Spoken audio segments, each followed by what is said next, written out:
Let's chat about something we call conversion rate optimization, or CRO, and what exactly it means.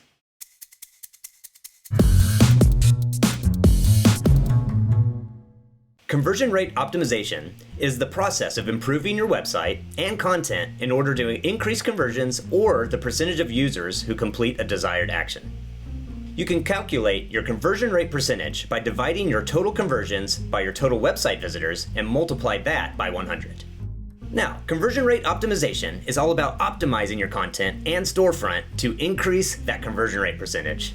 It's less about bringing traffic to your website, but rather setting your website up in a way to encourage specific customer behaviors. CRO, by its nature, can improve your AOV, LTV, and MRR when you look at it holistically. A lot of CRO has to do with understanding your current customer behavior. Where do they linger the longest? At what point do they leave? And finally, what kind of device are they using?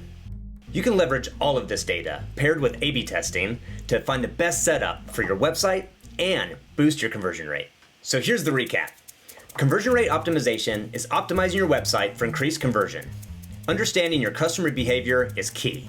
Collect data from your customers and then test the changes to see what performs best. So if you've got a great product and great marketing, but still aren't sure why customers aren't converting, diving into CRO might be exactly what you need. We've got a lot more videos like this, so why don't you check out the ones right over here.